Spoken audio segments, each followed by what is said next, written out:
ምን እንኳን እኔ እናንተ ተሰምቷችኋል አይደል? ምን አይነት ስሜት ደስታ ነው። በቃ ደስታ ነው። በተለይ ከቡሬ ድረስ መጥተው እዚህ ልብስ አልብሰው የተለያየ ነገር አድርገውልኝ ሲሄዱ እኔ እንጃ በጣም ነው ደስታ የተሰማኝ። አዲስ እንደተፈጠርኩ አዲስ እንደተወለድኩ ነው። እኔ እንደዚህ እንዳሁኑ አልነበረም። እግር ኳስ ህይወቴ ነበር እና በተለይ ክረምት ላይ በዛ ጭቃ ውስጥ ልጆችም ጭቃ አይመስላቸውም። ትልልቅ ተጫዋቾች ሁሉ ነበሩ። እነ ዶክተር ፍስሐ የሚባሉ እነ ዘውዱ የሚባሉ ትልልቅ ተጫዋቾች ነበሩ እና እኔ ክረምት ነው የምሰራው። በጋ ውድድር ነው በቃ። ያ ውድድር ደግሞ ለእኔ እንደ ቀልድ ነው። ማንም ክረምት ስለማይሰራ እዚህ የጎጃም ውድድር ሲኖር ሲሄድ እያሾፍኩ ነበር የምጫወተው እና ያ ሁሉ የለም። ዛሬ ያን ቀን አስታውሰው በመጥራታቸው በተለይ ከቡሬ ድረስ ልብስ አልብሰው እንዴ ምን ብዬ ልንገራችሁ፣ ለካ እሰራ ነበር ማለት ነው ብዬ እስከ አስታውስ ድረስ ነው ያደረጉ። ድሬዳዋ ላይ ትልቅ ተጫዋች ነበርኩ። ከትልልቅ ተጫዋቾች ጋር እዚህም ስመጣ ብር ሸለቆ ስገባ ብር ሸለቆ ታምረኛ ቡድን ሆነ እና ለረጅም ጊዜ ትልቅ ቡድን ነበር ብር ሸለቆ። ከዛ በኋላ ወደ ፍኖተ ሰላም ገባው። የዳሞት አሰልጣኝ ሆነ። አሁን እኔ ስተው በህይወት እያለው ባለመኖሩ ይቆጨኛል። ልጆች ባለመኖሩ ያ ሁሉ የነበረ ነገር ባለመኖሩ ጎጃም ውስጥ የታወቀ ነበር ዳሞት። ማንም አይቋቋምም ነበር አመታዊ ውድድር ላይ። አሁን ግን ስሙም ጠፍቶ እንደገና ደግሞ የድሮ ተጫዋቾች ከቡሬም መጥተው እዚህ ያሉትም ተሰባስበው አባታችን ብለው ዛሬ ይሄንን ሲያሳዩ እኔ አይደለሁም እናንተ ምን እንደተሰማችሁ ይታወቃል። እና ቀኑ የተመሰገነ ይሁን። ምን ማድረግ ይችላል? እግዚአብሔር የፍኖተ ሰላምና የቡሬው ወጣቶች ይባርክ። እንደገና ያን ጊዜ ያንን ወቅት ይመልስልን። በተለይ በህይወት እያለው ያን ጊዜ ባየው ለእኔ እንደገና መወለድ ነበር። እግዚአብሔር የሚወደኝ ከሆነ ለአንድ ዓመት እንኳን አሳይቶኝ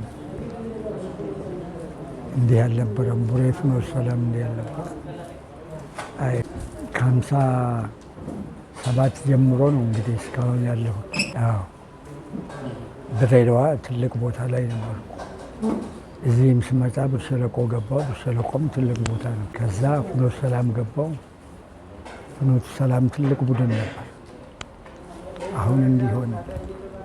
እስቲ እናንተም በጸሎት አግዙ። ያ ወቅት ይመለስ። ክረምት ላይ ነው። አንደኛ እኔ እመለምላለሁ ለዘንድሮ ሳይሆን ለ2-3 ዓመት ታዳጊዎች እተካለሁ። እነኛ ልጆች አብረው ያድጋሉ። ውድድር ውስጥ ስንገባ ማንም ከኔ ቡድን ጋር የሚቋቋም የለም። ምክንያቱም ያልሰራ ቡድን ነው የሚገጥመኝ እና ማንም እኔ ደብረ ብርሃን ሲሄድ ማንም መቋቋም አልቻለም ከኔ ጋር። ለ20 ደቂቃ ነው። ከዛ በኋላ አስተላለፌን እቀይራለሁ እና የእኛም ቡድን የሚያክል በትንፋሽ አልነበረም፣ በጉልበት አልነበረም። ደብረ ብርሃን ሄጄ እንጃ አንድ ልጅ በተለይ ሞተ። ጄሚን ታውቁታላችሁ? ሞተ። ታምረኛ ልጅ ነበር እና ብርሃን ያሉ እና አሸናፊ ላመስግን የሚባል ታች በር አለ። ምን ብዬ ልንገራችሁ? ከዛ ሶሳ ሁሉ እንትን ሁሉ ሄደ። የደቡቧ ከተማ ማነች? ሐዋሳ። እዛ ሁሉ ሄደን የማይመለከታቸው ሰዎች ያፈረሱት።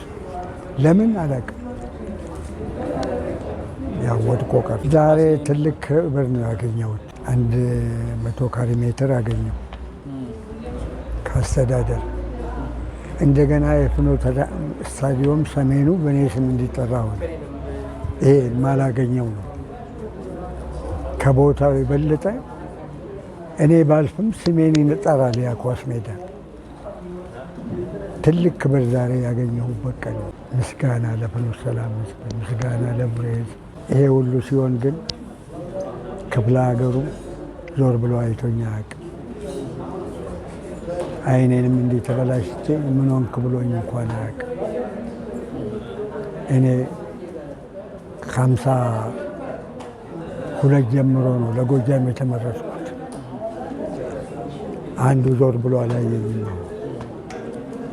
ግድ የለም እድሜ ለአካባቢ እዚህ ደርሻለሁ። ትውልዴ ቦታ አዲስ አበባ ቡልቡላ ነው። የ7 ዓመት ልጅ ስሆን ግን ሀረር ገባል። ከሀረር ድሬዳዋ ገባል። ስፖርቱንም እዛ ነው የጀመርኩት። እዛ ነበር የጀመርኩት።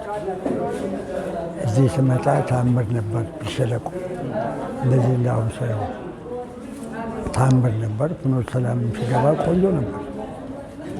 መጨረሻ አሁን በእናንተ እንደምታዩት